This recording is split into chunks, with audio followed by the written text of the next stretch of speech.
start with Numbers chapter 22, verse 1. Can we all read? Na magkagayon ay lumisan ang mga anak ni Israel at nagkampo sa mga disyerto ng Moab sa kabila ng Jordan mula sa Jericho. At nakita ni Balak na anak ni Zippor ang lahat na ginawa ng Israel sa mga Amorita. Ngayon, papasok na ang mga Israelita papunta na ng Canaan, the Promised Land. Okay?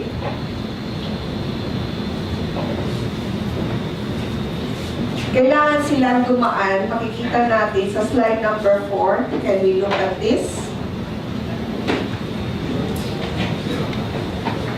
Okay? Titingnan mo. Bago sila makapasok doon sa Promised Land, yan yung land of Israel. They have to cross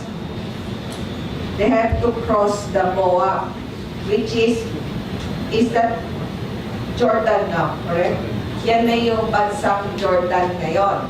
So bago sila makapasok sa Israel, kailangan sila magdumaan. Kasi sa kabila ng Jordan, desyerto. So, kailangan silang dumaan sa Moab. Tingnan natin ngayon sa kabilang mapa, yan na yung ito na yung bagong mapa, yan na yung Jordan. So, bago sila makadaan, nasa Saudi Arabia sila doon. Okay, yan yung wilderness, kagubatan. So, papasok na sila sa Israel.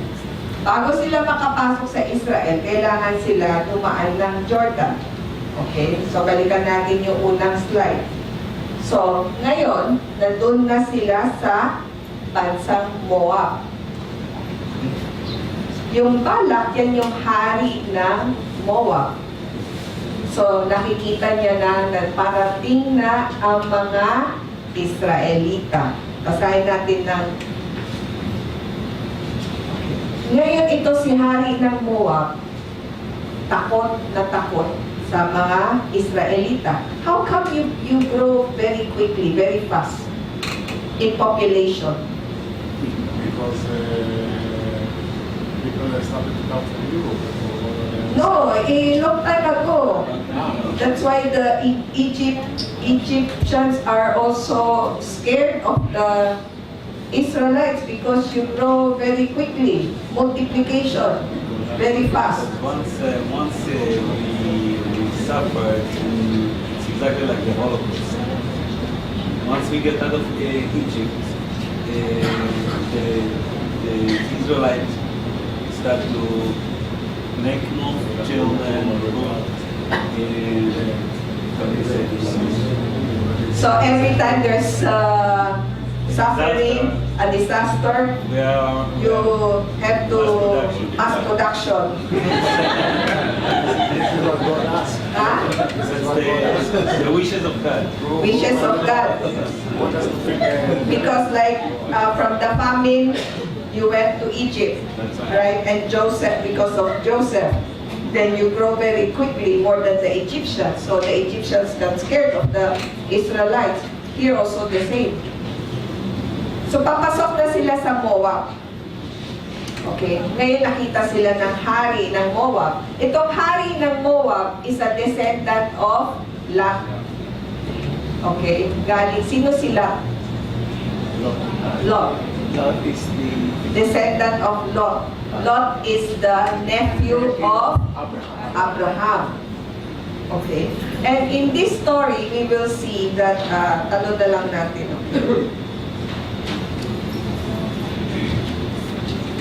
God, may instruction si God.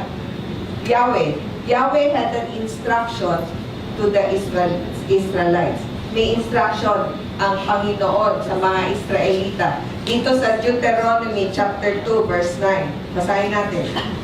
At sinabi sa akin ng Panginoon, huwag mong kaalitin ang Moab, ni kakalabanin sila sa digma, sapagkat hindi kita bibigyan sa kanyang lupain na pinakaari, sapagkat aking binigay na pinakaari ang Ar sa mga anak ni Lot.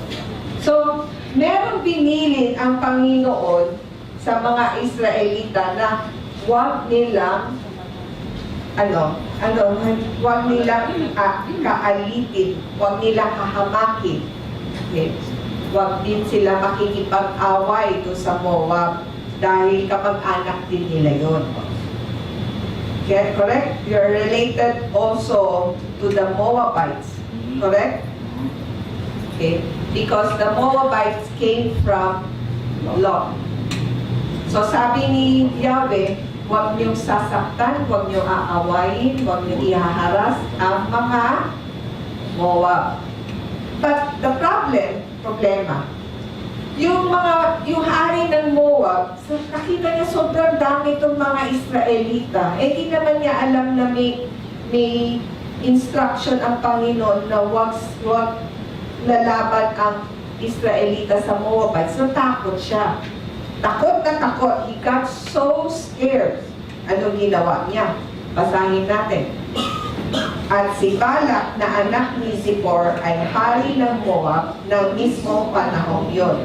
Nagsugo siya ngayon ng mga mensahero kay Balaam na anak ni Beor sa Petor, na nasa tabi ng ilog sa lupain ng mga anak ng kanyang bayan, upang tawagin siya na sinasabi, narito, isang bayan ang lumabas mula sa Ehipto, narito, tinakpan nila ang lupa hanggang sa abot ng tanaw ng isa at sila ay nanahanan sa mismong harap ko.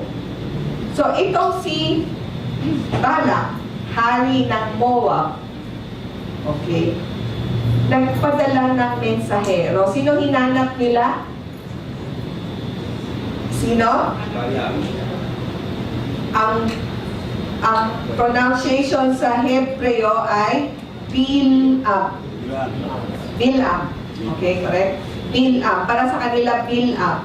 Sa atin ang spelling, hindi tama, pero ang pronunciation naman sa atin, Balam.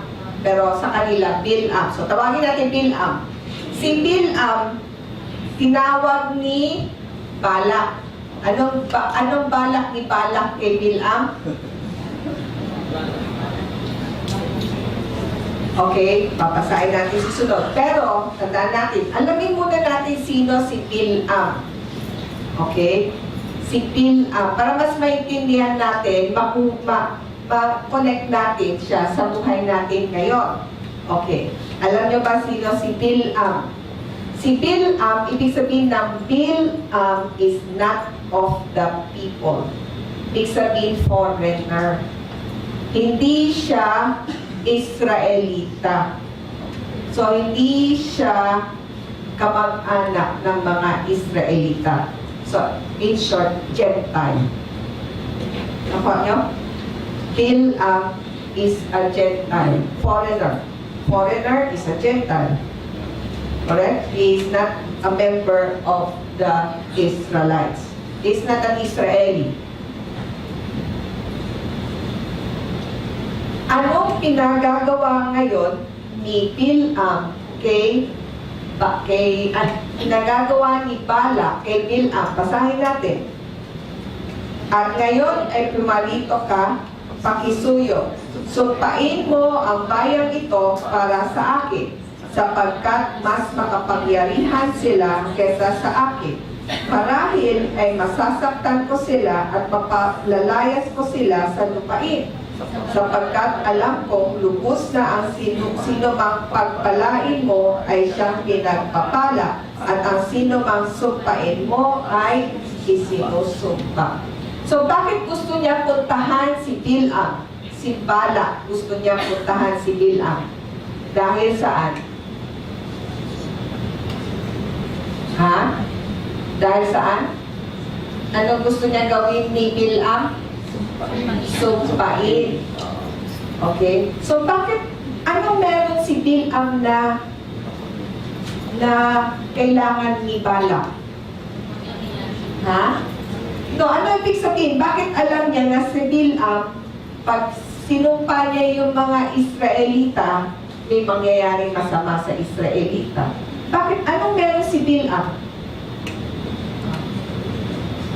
Di ba something to kailangan natin pag-isipan, anong meron si Bilam? Ha? Kapangyarihan? Anong tingin mo? Isipin nyo yan ha. Una, foreigner. Foreigner, si Bilam. Pangalawa, meron siyang kapangyarihan. Right? Meron siyang power na magsumpa, magbigay ng sumpa to give curse to Israel. Paano gagawin ni Bilam yun? Ano tingin nyo? Paano niya ginagawa yun? Basahin natin. Kaya ang matatandang lalaki ng Moab at ang matatandang lalaki ng Midian ay naglakbay na dala sa kanilang mga kamay ang pangbayad para sa panghuhula at bumaroon kay Bilam at sinalita sa kanila ang mga salita ni Balak.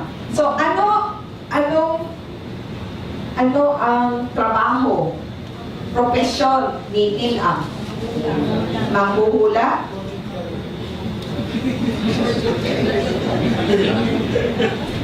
Ha? Witchcraft? Pero ibang picture. Sorcerer.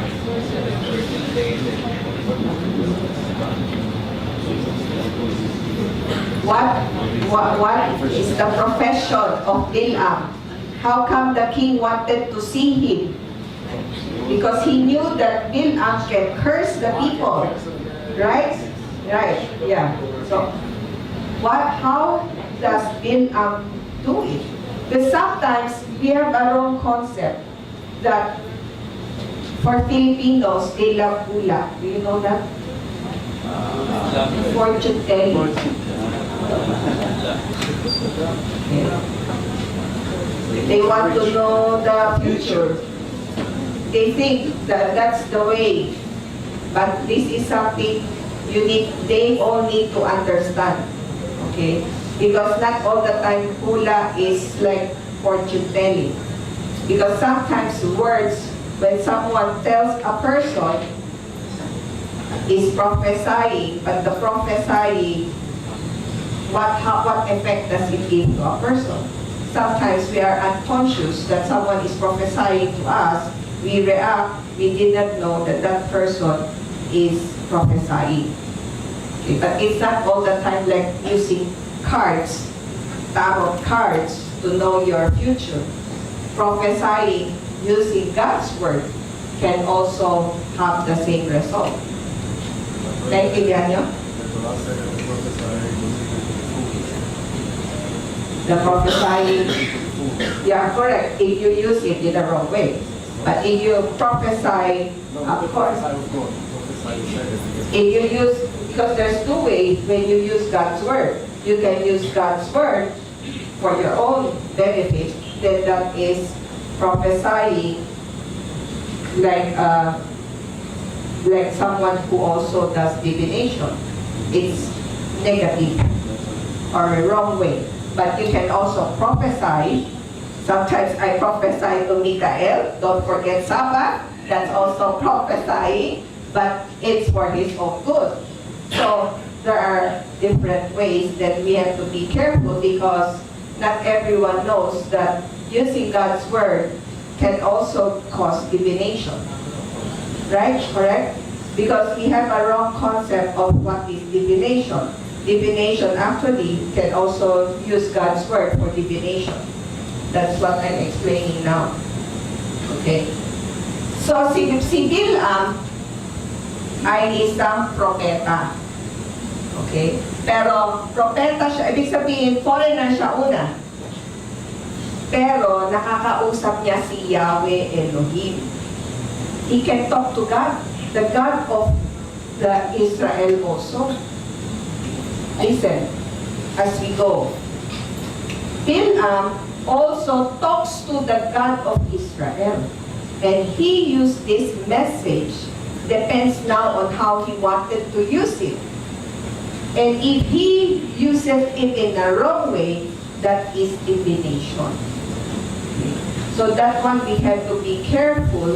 Kasi madalas, nakikinig tayo ng maling balita or ginagamit yung salita ni Yahweh Elohim sa sariling kapakanan, yun ang ibig sabihin din dito. Makikita natin, dahan-dahan, gusto ko yun ang maintindihan ninyo.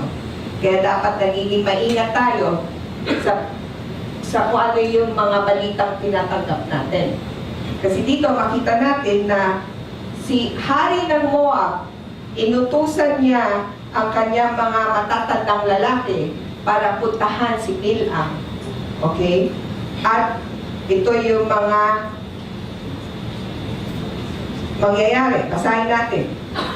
Dahil dito, ay sinabi niya sa kanila, manuluyan kayo dito ngayong gabi at bibigyan ko nga kayo ng kasagutan kung ano ang sasalitain ni Yahweh sa akin. Sa gayon ay nakipanuluyan kay Bilam ang mga prinsipe ng Moab.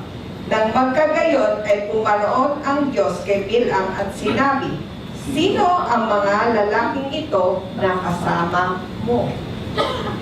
Naintindihan natin yun? Una, foreigner, Gentile, si Bilam.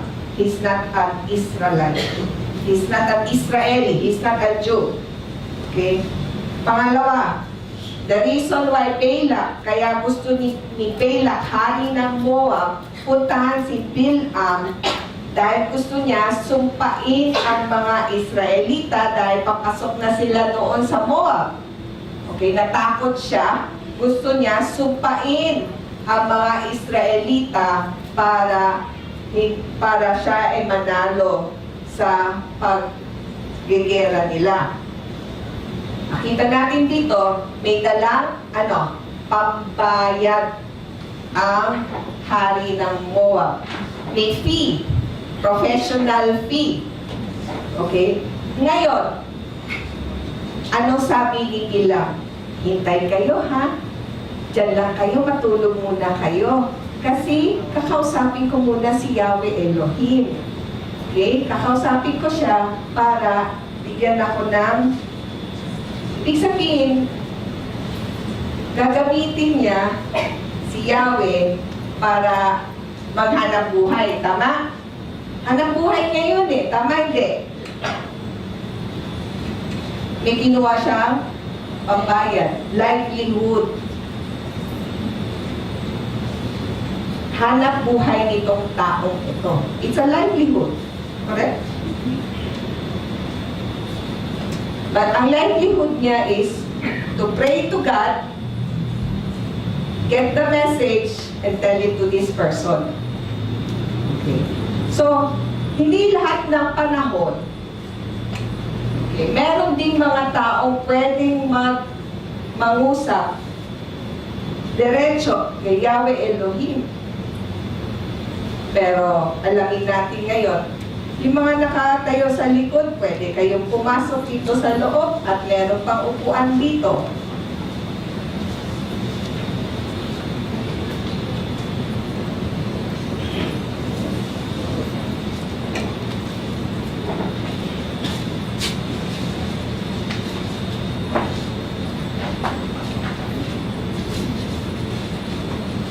Anong klaseng tao ang katulad ni Bilam? Basahin natin. 2 Peter chapter 2 verse 14. Basahin natin. Na may mga matang puspos ng pangangalunya at hindi maaring maglikat ng pagkakasala na umaakit sa mga kaluluwang walang tiyaga na may pusong sanay sa kasakiman, mga anak ng paglait. Na pagkaalis sa daang matuwid ay nangaligaw sila, palibhasay nagsisunod sa daan ni Balak na anak ni Beor, na nag-ibig na kabayaran na gawang masama. Datapwat siya'y sinasaway dahil sa kanyang sariling pagsalansang na isang asnong pipi ay nangusap ng tinig ng tao at pinigil ang kautulan ng propeta. Minsan nakala natin, una, propeta si Bilam. Kasi nangungusap siya kay Yahweh Elohim, Ginagamit niya, sinasabi niya yung mensahe ni Yahweh Elohim sa mga tao. Pero dito nakita natin anong uring propeta si Bilam. What kind of a prophet is Bilam? Okay, ano? Puspos na pangangalunya. Wala siyang loyalty. Pwede siya kay Balak. Pwede siya kay Yahweh Elohim. Correct? Kasi maganda ang offer ni Balak eh. Yung hari ni ng hari ng Moab. So yun yung ibig sabihin ng pangangalo niya. Ano pa? Umaakit sa mga kaluluwang walang tiyaga. Example, wala kang tiyagang magbasa ng Biblia. Ituturo niya sa iyo kung ano yung gusto mong marinig. Ano tawag sa mga taong ganun? Mga taong may pusong sanay sa kasakiman. Madalas itong kasakiman, mali yung ano natin eh. Wickedness. What is wickedness in Hebrew? Bullshit. How do you explain it in the picture? Somebody that's not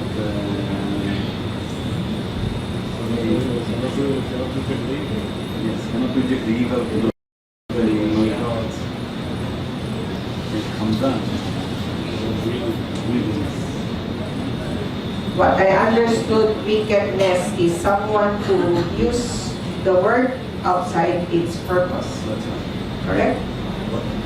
Use the word. Like the Torah, then you interpret in another way for your own benefit because of greed. Of course, you want something for yours. Yes. But that's the picture.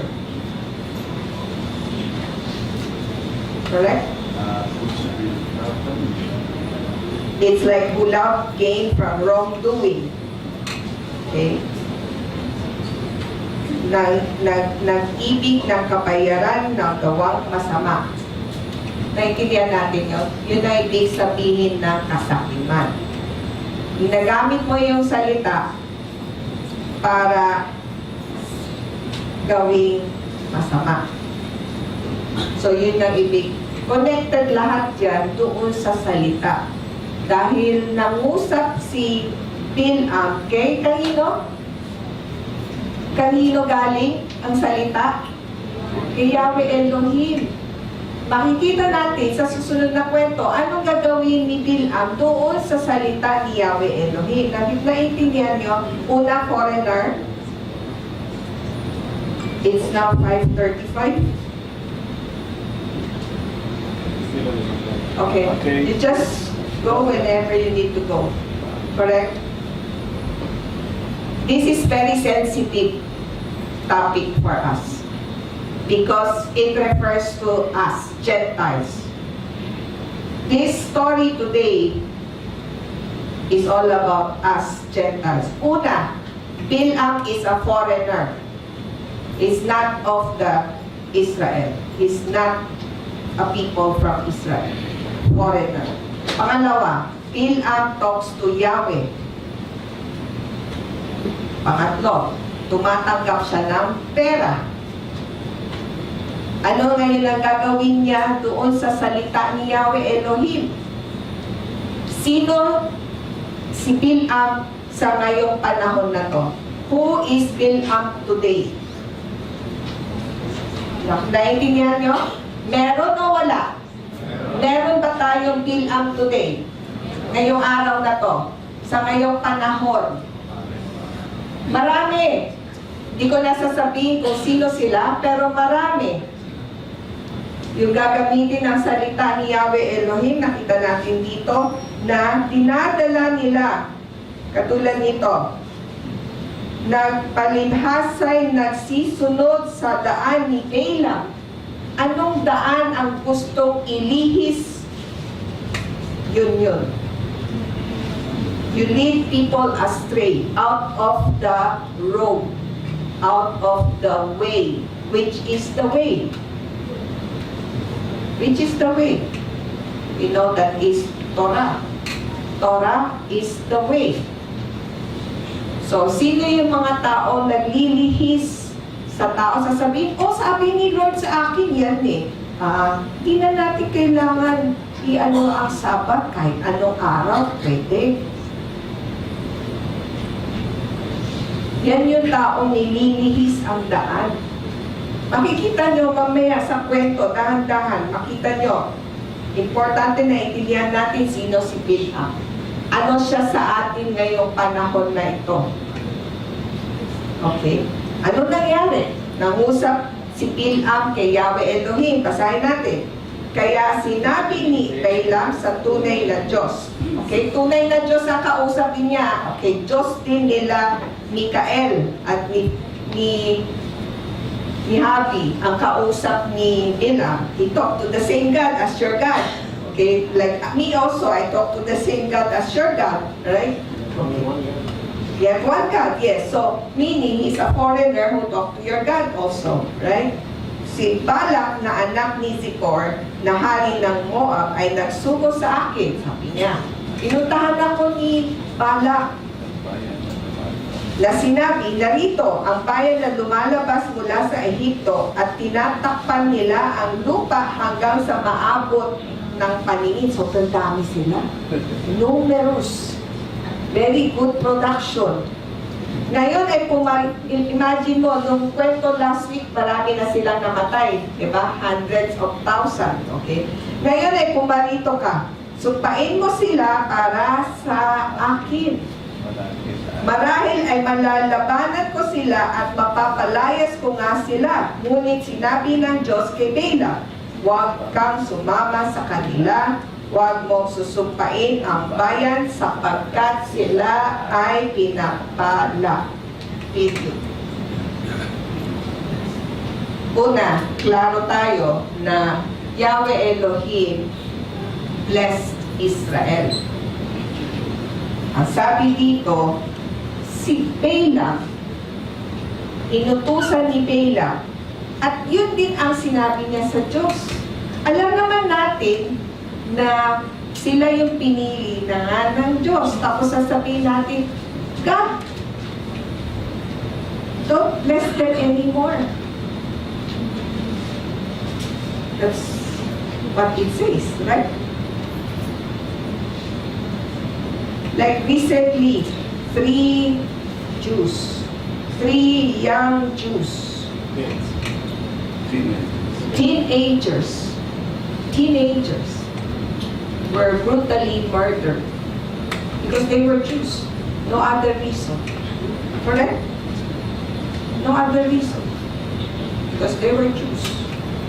Because you know, dapat alam natin, pag nawala sila, again, wala na tayong mamamagitan sa ating Panginoon at sa atin. Kaya gusto talaga silang i-eliminate. Kung ikaw talaga ay maka-Diyos at dapat alam mo yun, pupunta ka pa ba kay Yahweh? Yahweh, anuin mo sila. Huwag mo silang bigyan ng pagpapala. Kung alam mo salita ni Yahweh Elohim, hindi mo sasabihin yun sa Diyos. Kaya hanggang ngayon, actually, sila pa rin ang target. Because some knows, the enemy knows, ang kalaban, alam nila, pag wala na sila, katapusan na natin lahat. It's the end of all life.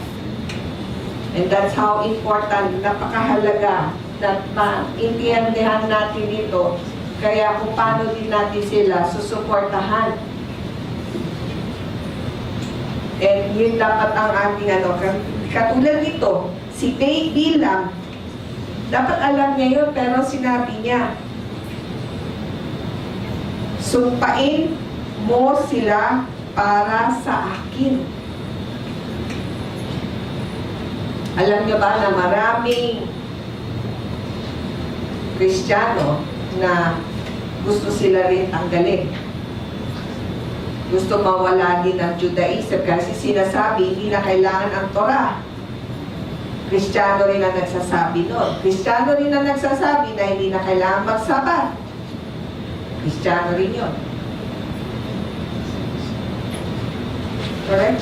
There are also Christians who claim we don't need the Torah, we don't need to keep the Sabbath day. It's the same as curse Israel. Because this was given to Israel. So if we say take it out, we mean also curse Israel. Pero ano sabi ng Diyos kay Bilam? Huwag kang sumama sapagkat sila ay pinagpala. They are blessed. Anong ginawa ni? Anong nangyari? Basahin natin. Gayunman, muling nagsugo si Balak ng iba pang mga prinsipe na mas marami at higit na mararangal kesa sa mga nauna. Sila naman ay pumaroon kay Bilam at nagsabi sa kanya, ito ang sinabi ni Balak na anak ni Zippor. Pakisuyo, huwag kang mapigilan sa pagparito sa akin, sapagkat walang pagsalang pararangalan kitang lubha. At lahat ng bagay na sasabihin mo sa akin ay gagawin ko. Kaya pumarito ka, pakisuyo, sumpain mo ang bayang ito para sa akin. Hindi nag-give up, hindi bumigay si Balak. Nagpadala pa siya ng mga mas big time. Mas marami at mas mararangal, mas sikat na tao. Pinadala niya kay Bilam at sinabi, gusto nila dalhin si Bilam papunta doon kay Moab. Anong mangyayari? Nakinig ba si Bilam? Anong instruction ni Yahweh Elohim? Huwag kang susunod, huwag kang sasama, dahil pinagpala sila. So, alam ni Bilam ang sagot. Ano susunod? Ngunit sumagot si Bilam at sinabi sa mga lingkod ni Balak. Okay? Are we in the right screen? Okay. Kahit ibigay sa akin ni Balak ang kanyang bahay na puno ng pilak at ginto, hindi ko malalampasan ang utos ni Yahweh na aking Diyos upang makagawa ng anumang bagay na maliit o malaki. At ngayon, pakisuyo, maluluyan din kayo rito ngayong gabi upang malaman ko kung ano pa ang sasalitain ni Yahweh sa akin. Pagkatapos ay pumangon si Bilam ng kinaumagahan at siniyahan ang kanyang asnong babae at sumama sa mga prinsipe ng Moab. Makulit din si Bilam. Alam niya na, reject, di ba? Kung first time niyang hiniling, reject. Sino dito yung first time? I pray, Lord, give me like this, make my life like this, bless me, and then, minsan, may mga kasama tayo dito. Sino yun? Si Ricky. Gusto mag-abroad yung kapatid, tama? Oh. Gusto mag-abroad yung kapatid niyang babae, tama? Oh. The sister wanted to go abroad. Okay? But no money. So, can I go abroad? I don't have money. I need money to process papers. Correct? So, supposed to be, dapat hindi, di ba? Ibig sabihin, sabi ni Yahweh, hindi ka pwedeng mag-abroad kasi may asawa ka na at may anak. Tok, tok, tok. Ricky, kailangan ko ng pera. Tulungan mo na ako kasi. Ito si Ricky, naghanap ng uutangan, kahit siya wala siyang pera, pangatlong no na yon. Tama? Tama hindi. Ano lang to para maintindihan natin ang storya, hindi para anuhin ka. Okay? Tama? So, ilang no na yon? Pangalawa. O, ngayon, nag-utang, borrow money. So, the sister can go abroad. Sometimes we already know the answer, but we still push. We still insist. We wanted the answer that we wanted also. That is Bilam. Alam na natin yung sagot eh, sinabi na una hindi. Sa pangyayari, alam mo nang hindi. Pipilitin mo pa rin. Hindi na nga, pilitin mo pa rin. Kasi gusto mong sagot is yung gusto mo. Sana makita niyo yung picture. Paano natin makita sarili natin?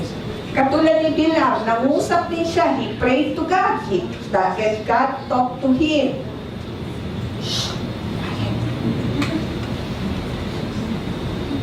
God talked to him, correct? Big time pa yung pinadala ngayon. Tama? Naintindihan mo? Para maintindihan natin kung saan natin gagamitin yung salita ni Yahweh Elohim sa buhay natin. Sabi ni Bilam, wait lang kayo dyan ha, sleep lang muna kayo. Kakausapin ko ulit si Yahweh Elohim. Tingnan natin kung ano sasagutin niya. Baka this time pumayag na siya. Kasi mga big time na yung dumating na bisita ko, baka may artista pa. Diba? O baka yung senator ang dumating. No? Okay. Wait lang kayo ha. Wait. Sleep lang kayo dyan. I will talk to God again. Imagine. And ano sinabi ni Yahweh Elohim sa kanya? Sige na nga. Diba? Ano sinabi sa kanya?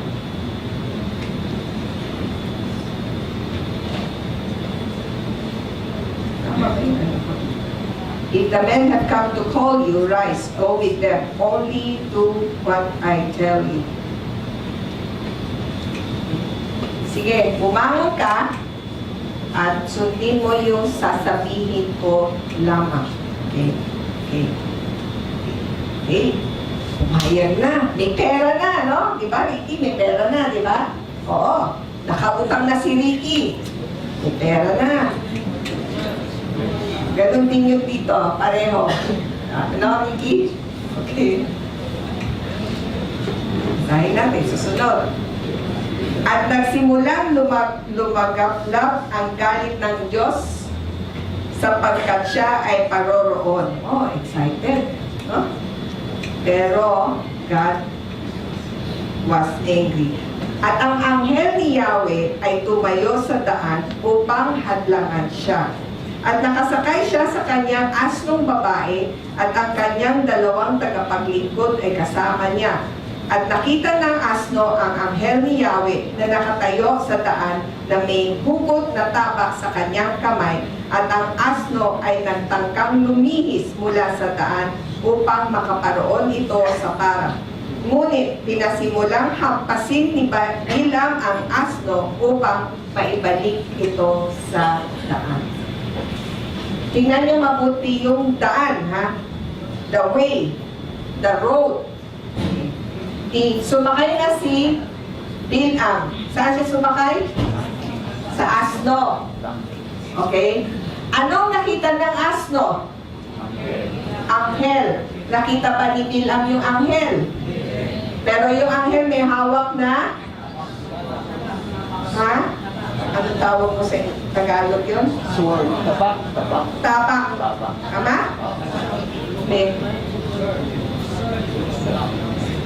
May hawak na tapak. Nakita ba ni Bilam yun? Nakita ba ni Bilam yun? Hindi. Hindi. Hindi nakita ni Bilam, pero nakita na asino. Okay. Tandaan nyo, kanina sinabi ko, propeta si Bilam, siya ay nangungusap din sa Diyos. Siya ay nangungusap din sa Diyos, kay Yahweh Elohim. Okay. At ngayon, dadalhin niya ang mensahe papunta doon sa daan o palayo doon sa daan. Kaya siya binigilan ng anghel. Bakit? Palapit siya sa daan o palayo siya doon sa daan? Na gusto ni Yahweh Elohim. palayo. Kasi dito nakita natin na kaya siya hinarang ng anghel na may hawak na tabak kasi palayo siya doon sa daan na gusto ni Yahweh Elohim. Pero hindi nakita no ni Bilam yung asno, ay yung anghel. So, unang enkwentro yon. May pangalawang enkwentro. Basahin natin. At ang anghel ni Yahweh ay nanatiling nakatayo sa makipot na daan sa pagitan ng mga ubasan na may batong pader sa panig na ito at ang batong pader sa panig na iyon. At nakikita pa rin ng asnong babae ang anghel ni Yahweh at nagsimulang bumigit sa pader, ano pat nagitgit ang paa ni Bela sa pader at pinagpapalo pa niya ito.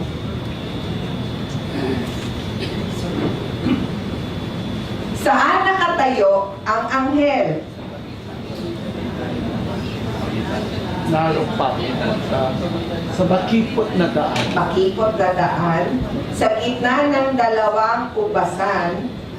Saan niya dinadala yung asno? Dito sa makitid na daan. So dahil makitid yung daan, ano nangyari kay Bilam? Ha? Na sugatan, di ba? Tama ba? Na may batong pader sa panig na ito at ang batong pader sa panig na iyon. At nakikita pa rin ng asnong babae ang anghel ni Yahweh at nagsimulang gumigit sa pader ano pat nagigit ang paa ni Balaam sa pader. Yung paa ni Bilam nasusugatan kasi makitid yung daan, yung asno sumusunod dun sa anghel. Dahil makitid yung daan, napupunta siya sa site. Pagpunta niya sa site, nasusugatan yung paa. Anong picture nun? Una, nilihis ni Bilam ang asno palayo doon sa daan. Kaya hinarang siya. Okay, nakita nung asno, donkey, yung anghel. Siyempre, sumusunod siya ngayon doon sa anghel, papunta doon sa makitid na daan, at siya ay nasusugatan. Anong picture yun para sa atin ngayon?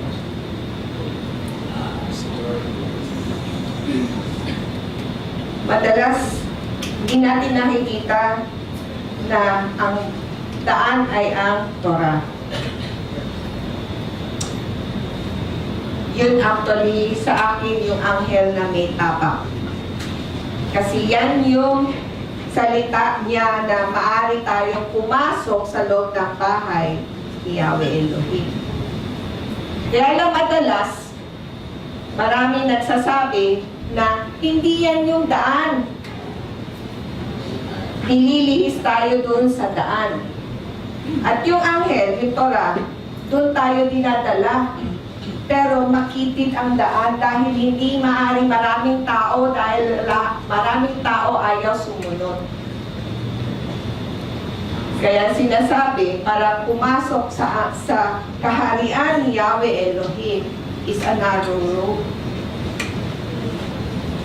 Few are chosen.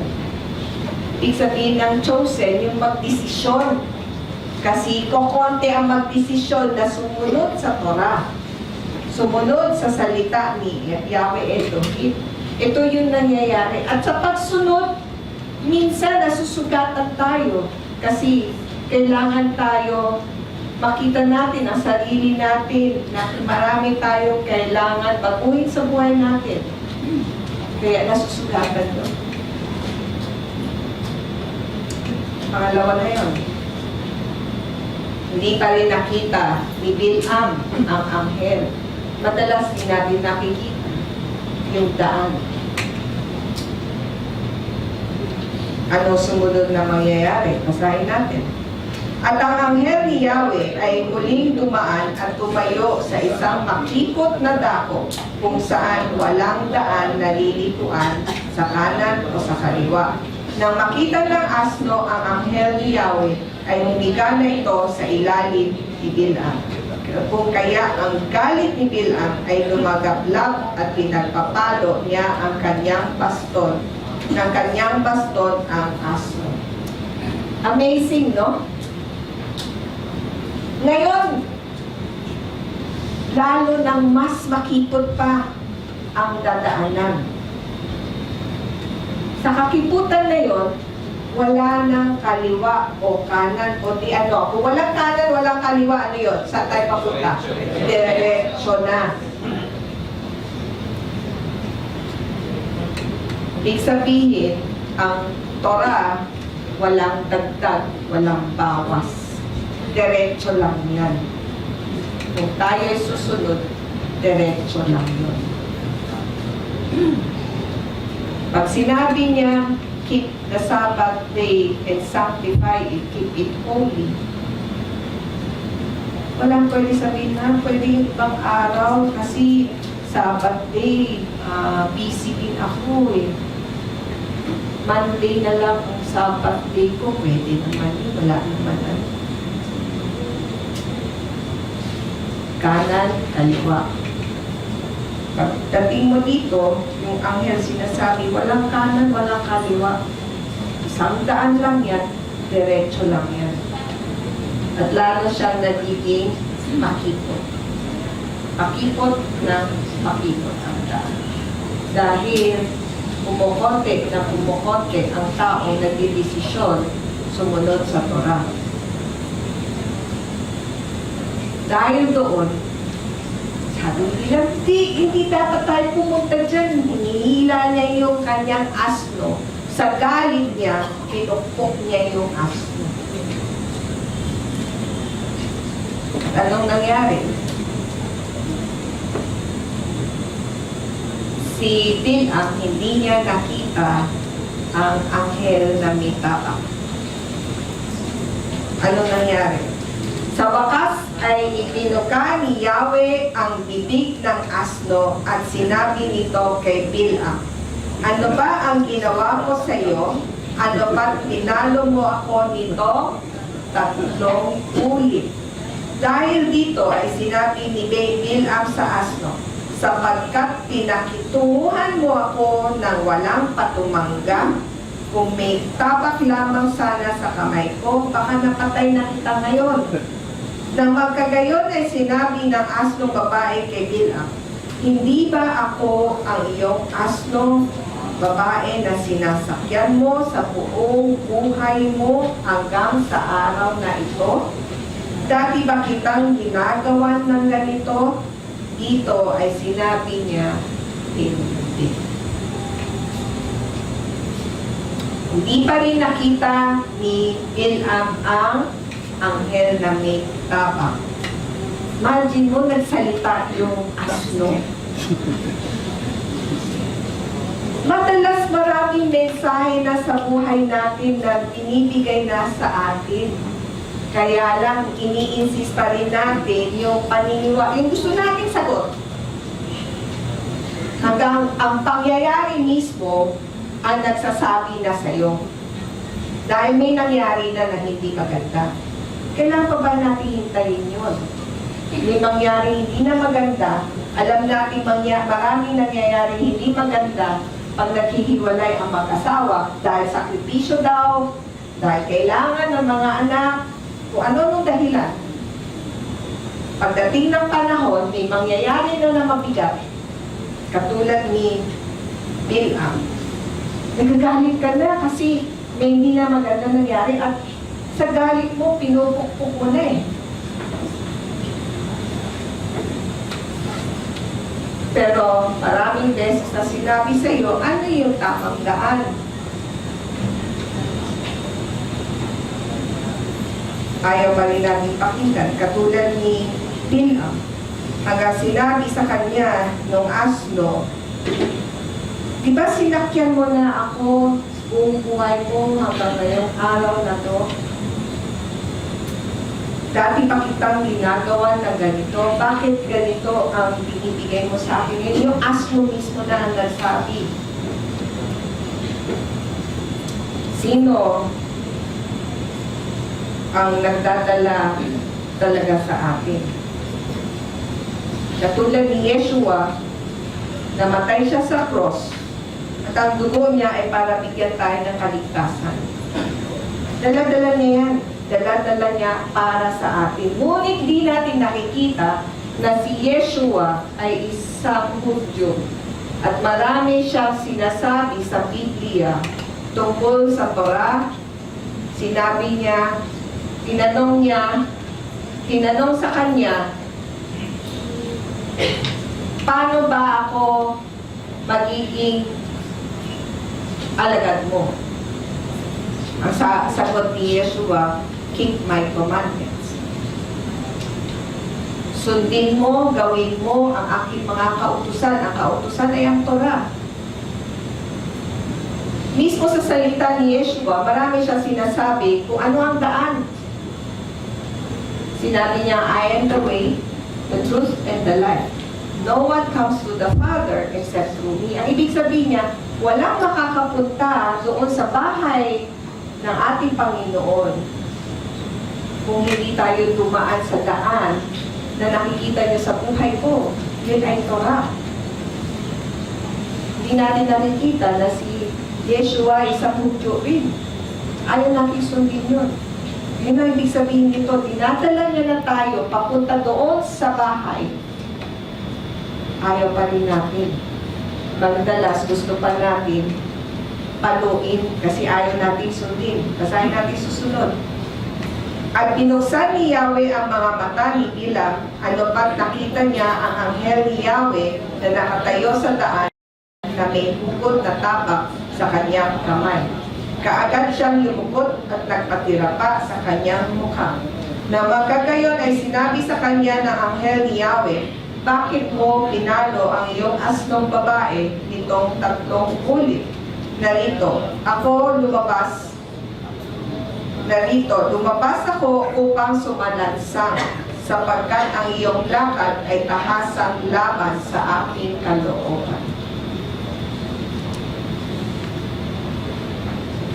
Ngayon, nakita na ni Bilam ang anghel na tapak. Hihintayin pa ba natin na makita natin na ang Torah ay binibigay ng Panginoon para sa atin, para maramdaman natin ang kanyang kaharian? Or sumunod, habang binabasa natin, sumunod na sa kanyang salita. At sinabi dito, tinanong sa kanya, ano ang dahilan kung bakit nagalit ang Diyos kay Bilam? Nakasulat dito.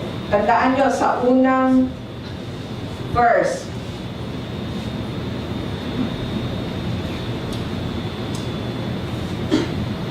slide number 15.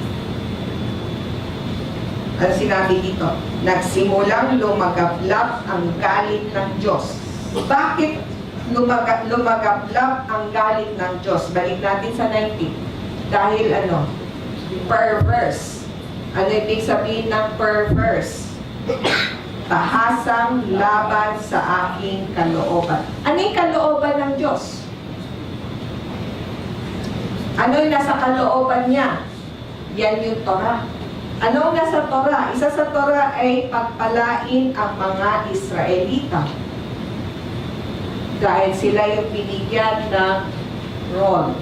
Meron silang dapat gampanan. Sila ang tagapagdala ng lahat ng kasalanan ng tao sa buong mundo. Kaya nangyari yung Holocaust sa kanila. Mabigat yun. Ilang taong namatay? 6 million. 6 million. Ilan na lang sila ngayon? 8 million.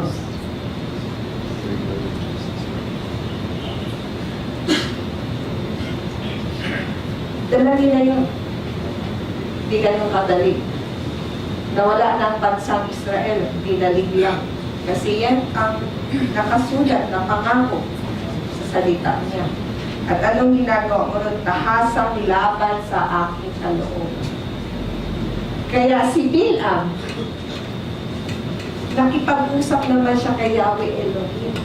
Pero anong ginawa niya doon sa salita ni Yahweh Elohim? Pinaluktot niya. Pinaluktot niya, binago niya. Yan yung sinasabi dito, tahasang laban sa aking kalooban. Yung mga salita na nililihis tayo sa daan, yun yung mga salitang pinalalayo tayo sa daan, papunta doon. At anong nangyari nung nakita ni Bilam ang anghel? Nagpatira pa siya. Pero ang tanong, pumasok ba siya o hindi?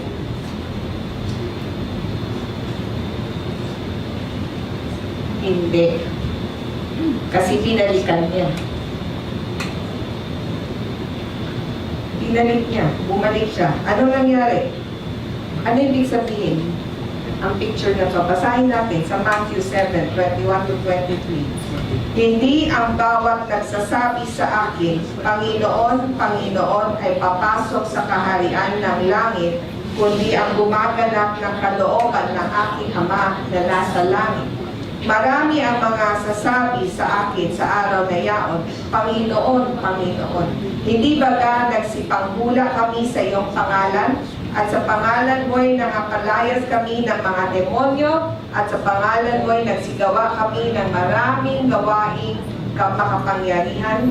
At kung magkagayo'y ipahahayag ko sa kanila, kailanmay hindi ko kayo nangakilala. Magsilayo kayo sa akin, kayong manggagawa ng katampalasanan. Tama? Okay. Yung lawlessness, yung hindi pagsunod sa kautusan, paglalapastangan sa salita ni Yahweh Elohim. Madalas pwede tayong, Panginoon, tulungan niyo ako, nagdarasal tayo. Palagi na lang tayo nagsisimba at nagdarasal. Ano sinabi ni Yahweh Elohim dito? Yung mga taong lagi nagsasabing, Panginoon, Panginoon. Papasok pa sila sa kaharian. Ano sinabi ng Diyos? Hindi ko kayo kilala. Dahil kayo ay manggagawa ng katampalasanan.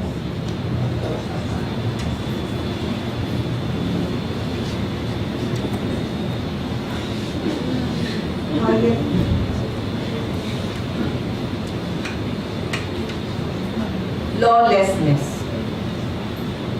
Yan ang ibig sabihin dito. At yan yung ginawa ni Bilam. Workers of lawlessness. Basahin natin susunod. Dahil dito ay sinabi ni Bilam sa anghel ni Yahweh, ako ay nagkasala, sapagkat hindi ko alam na ikaw ang nakatayo sa daan upang salubungin ako. At ngayon, kung masama sa iyong paningin, pahintulutan mo akong bumalik. Ngunit sinabi ng anghel ni Yahweh kay Bilam, sumama ka sa mga lalaki at walang iba kundi ang salita na sasalitain ko sa iyo ang sasalitain mo. At si Bilam ay patuloy na sumama sa mga prinsipe ni Balak. At anong nangyari? Alamin natin. Nang marinig ni Balak na dumating na si Bilam, kaagad siyang lumabas upang salubungin ito sa lungsod ng Moab na nasa pampang ng Arnon, na nasa dulo ng teritoryo. Nang magkagayon ay sinabi ni Balak kay Bilam, hindi ba nagsugo nga ako sa iyo upang tawagin ka? Bakit hindi ka pumarito sa akin? Hindi ba tunay at totoong kaya kong parangalan ka? Dahil dito ay sinabi ni Bilam kay Balak, narito, pumarito na ako sa iyo ngayon, makapagsasalita ba ako ng anumang bagay, ang salitang ilalagay ng Diyos sa aking bibig, ang siyang sasalitain ko. So, ngayon, susunod na siya.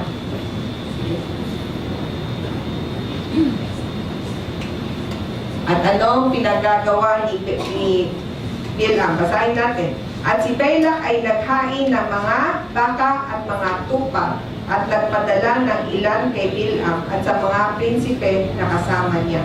At nangyari nga na kinaumagahan ay isinama ni Balak si Bilam at inihawon siya sa Bamot Peal upang makita niya mula roon ang kabuuan ng bayan.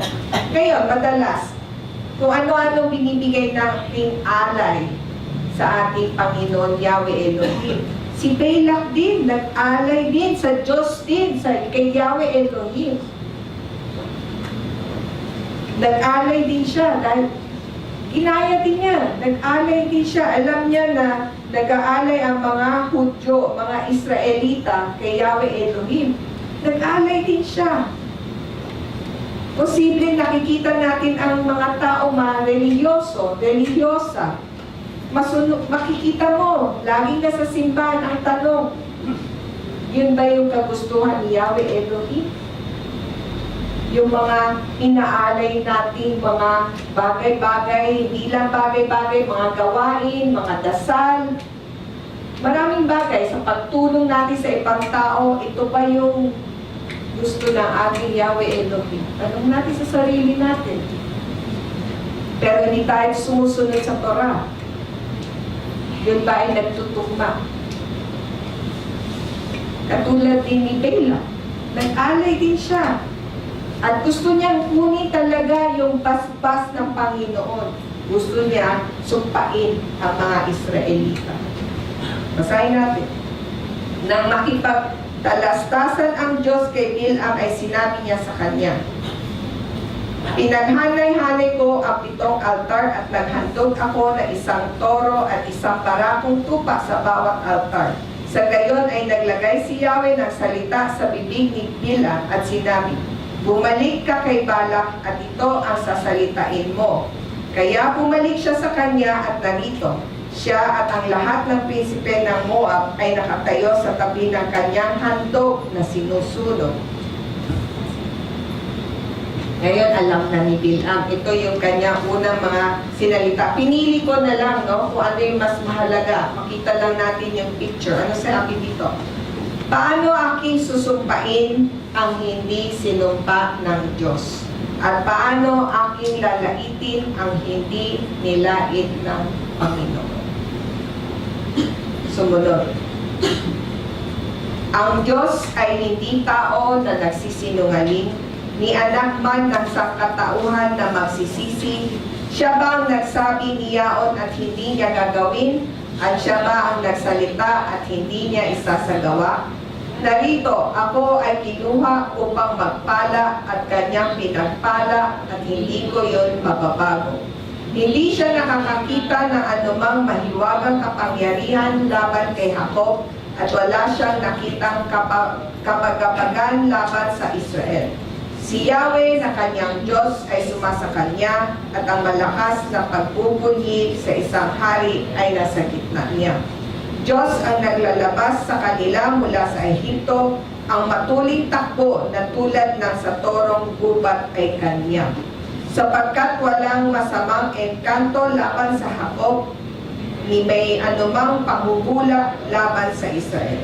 Sa panahong ito ay masasabing may kinalaman sa Jacob at Israel. Ano nga ang ginawa ng Diyos? Makikita natin dito, lahat ng sinabi ni Yahweh Elohim, lahat ng pangako, hindi siya nagsisinungaling, kahit kailanman hindi siya magsisinungaling. At hindi niya gagawin ang sinabi niya, hindi niya gagawin, at gagawin niya yung sinabi niya, gagawin niya. At yung pagpapala, pag sinabi niya, ibibigay niya, at yun ay hindi magbabago. Na madalas, hindi natin nakikita kahalagahan ng kanyang salita. Madalas gusto pa rin natin i-challenge. Madalas gusto natin subukan. At pag may nangyari, tsaka natin sasabihin, ay, ngunit-uli na ang lahat. Nasira na maraming bahagi ng buhay mo. Ngunit hindi pa huli ang lahat, pwede pa rin natin balikan. Ngunit kailangan natin na yan makita ang kahalagan ng Torah sa buhay natin. Dahil yun lamang ang makapagbubuo sa atin, sa ating kasamahan, sa ating pagsasama. Katulad namin ni Wilson, na kung hindi dahil sa Torah, hindi kami buo.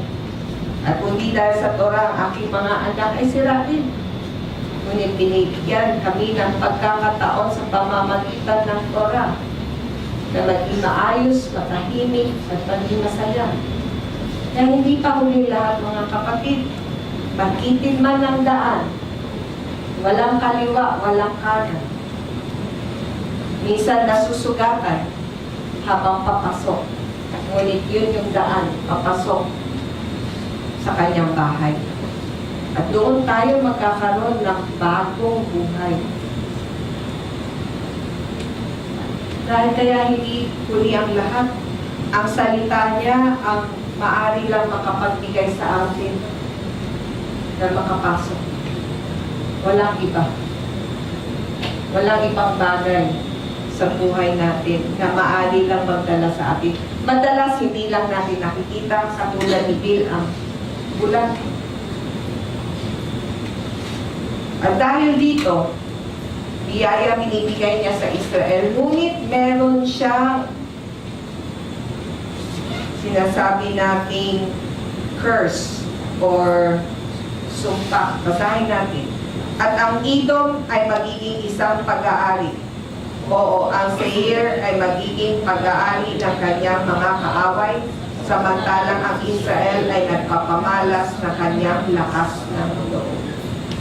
Doon natin makikita kahit anong mangyari sa buhay ng mga Israelita, nakikita natin ang kalakasan ng Panginoong Yahweh Elohim sa buhay nila. Meron pang ibang sumpa, basahin natin, nang makita niya ang Amalek, ay siyang una sa mga bansa. Ngunit ang kanyang kawakasan sa dakong huli ay ang kanyang pagkalikot. So huwag nating maliitin ang kanyang salita. Dahil ang salita niya, sinabi dito, hindi magbabago. Madalas tayo lang ang nagbabago, ngunit ang Panginoon hindi nagbabago. Ngunit amazing na hindi sa salita ni Yahweh Elohim nagkaroon ng kamalasan ang mga Israelita. Hindi ibig sabihin na sila ay mga taong hindi magkakaroon ng problema. Hindi nila ibig sabihin dito. Ang mahalaga dito ay makita natin yung pangako ni Yahweh Elohim. Yung pangako dahil sa kanyang Torah. Para tayo, gusto nating sundin ang Torah dahil gusto natin maranasan yung kanyang kaharian.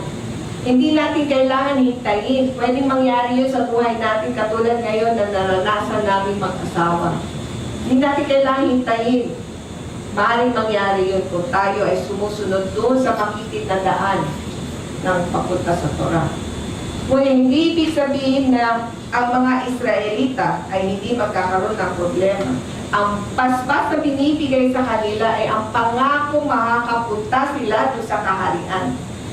Itong pangako ay pareho din na binibigay sa ating lahat. Ngunit hindi ibig sabihin na tayo ay hindi maliligaw. Katulad nitong nangyari sa mga Israelita. Basahin natin. Anong paraan? Saan paraan ang Israelita ay naliligaw? Bigyan natin. Basahin natin. Ang Israel nga ay nananahanan sa Shittim, at ang bayan ay nagpasimulang magkaroon ng immoral at pakikipagtalik sa mga anak ng babae ng Moab. At tinawag ng mga babae ang bayan sa mga hain sa kanilang mga Diyos. At ang bayan nagsimulang kumain at yumukod sa kanilang mga Diyos. Sa gayon ay lumakip ang Israel sa Baal ng Peor, at ang galit ni Yahweh ay nagsimulang lumagaklap laban sa Israel. So anong nangyari? So ibig sabihin, pinagpapala sila, ang pangako binibigay sa kanila dahil ang tipan ay binigay sa kanila. At yun yung Torah. At alam natin na kailangan din sila dumaan sa daan na yun eh.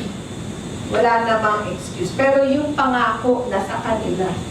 Kaya tayo kailangan maging kabahagi nila para maging kabahagi rin tayo nung pangakong yun ng tipan. We have to be part of Israel. We have to support them. We have to join them. maging kabahagi nila para tayo ay makaambon din ng biyayang binigay sa kanila. Pero hindi ibig sabihin na hindi sila ligtas sa problema. Tayo naman, kung hindi tayo tumikit sa kanila, wala tayong biyaya. Yung pangako wala sa atin. Kaya nga kailangan mamatay si Yeshua at ang pananalig natin sa Kanya, yun yung umpisa para tayo maging bahagi nun. Pero paano tayo magiging bahagi nun, doon sa Torah din yun. So, pangako na sa kanila eh. Kaya kailangan tayo tumikit, grafted. Yung grafted, ibig sabihin tumikit sa puno nila. Hindi pang puno, hindi panibagong puno, kundi yung puno nila. Ngunit dito, nagkakasala din sila, nalalaglag din sila. Paano sila nalalaglag? Nung nakikipagtalik sila sa mga anak ng babae ng Moab. Tandaan nyo, yung mga babae ng Moab, sila ay ano sabihin? Diyos-Diyosan. Nananalig sila sa mga Diyos-Diyosan. At dahil doon, ang mga Israelita ay naligaw din. So naliligaw din sila, ibig sabihin nalalaglag din sila sa puno. At tayo naman, pwede tayo maging bahagi ng puno at tumubo doon sa punong yun. At tayo rin ay makakatanggap ng pangakong yun. Ngunit meron din Israelita na nalalaglag din. Anong nangyari? Basahin natin.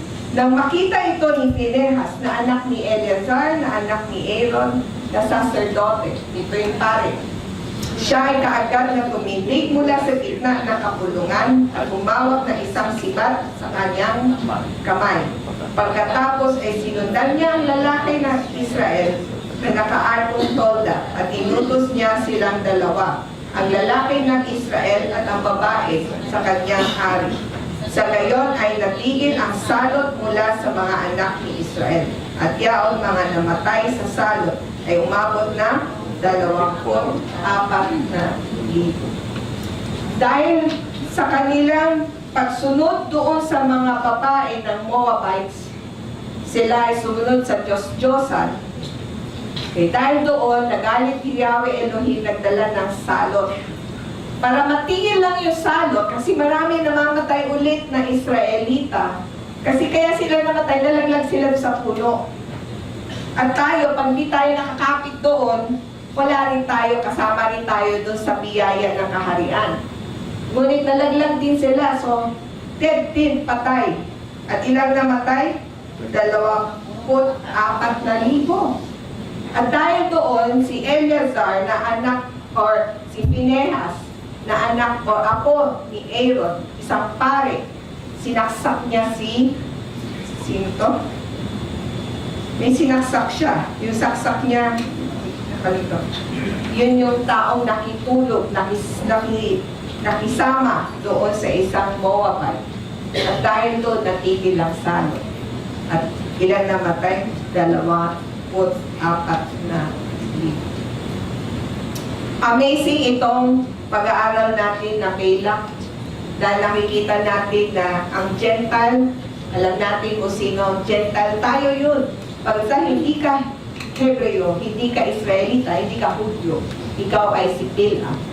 Bilam na ginagamit ang salita ni Yahweh Elohim sa ibang kadahilanan para sa sarili niya. Tumatanggap din siya ng pera. Gusto rin niya makasama yung mga sikat. At alam natin na sumama siya dahil meron siya ibang balak doon sa salita. Ngunit alam natin yung sakay na asno, pinigil siya ng 3 beses. At alam natin na pakitid ng pakitid yung daan. Dahil papasok tayo sa kaharian, makitid ang daan. Di lang makitid. Walang kanan, walang kaliwa. Diretso lang. Para tayo makapasok sa kaharian. At ang nagdadala sa atin ay ang Torah.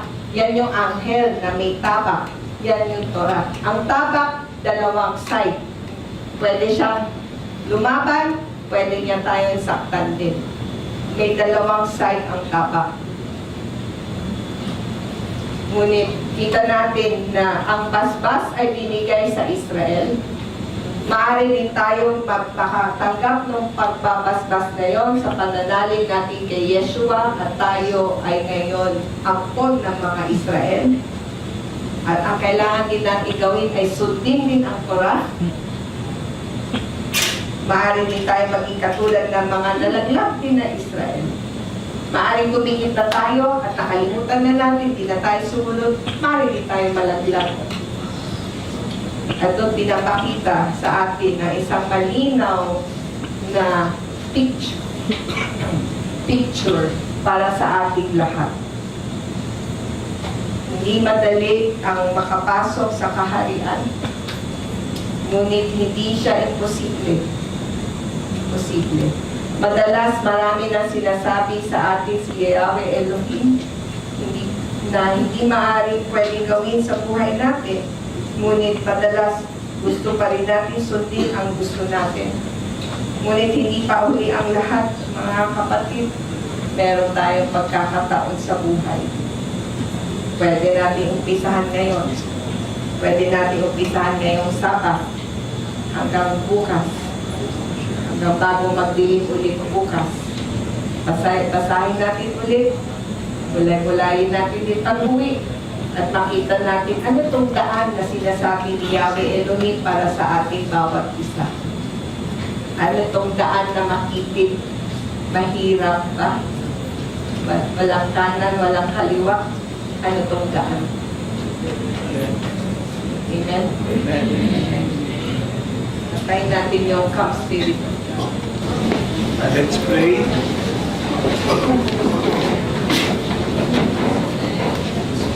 Yahweh Elohim, maraming salamat sa iyong salita.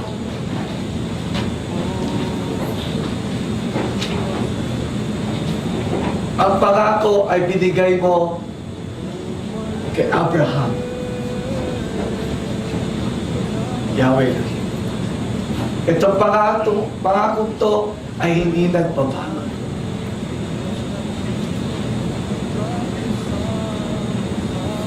Itong Torah ay binigay mo sa mga Hudyo. Sa Israel, itong Torah. Ito ay pagsunod sa iyong mga kautusan. Yahweh Elohim, kaming mga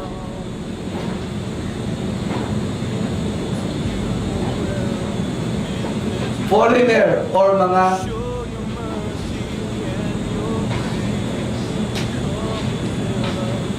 Gentiles.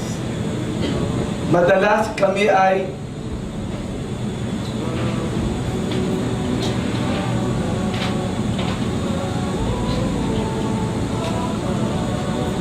nalilito or hindi naiintindihan kung ano itong iyong pangako.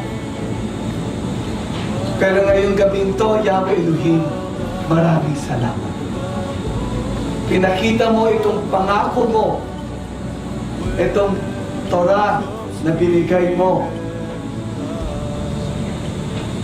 itong mga iyong kautusan na binigay mo sa Hudyo, binigay mo rin sa mga Gentile, sa aming mga foreigner. Yahweh, sa iyong pangako, kami ay ipagpapala mo. Yahweh, tanong namin sa aming sarili, ito bang pangako mo ng pagpapala ay aming nakakamtan? Yahweh, patawarin mo ako, patawarin mo kami. Madalas, hindi namin iniintindi, hindi namin sinusunod ang iyong kautusan.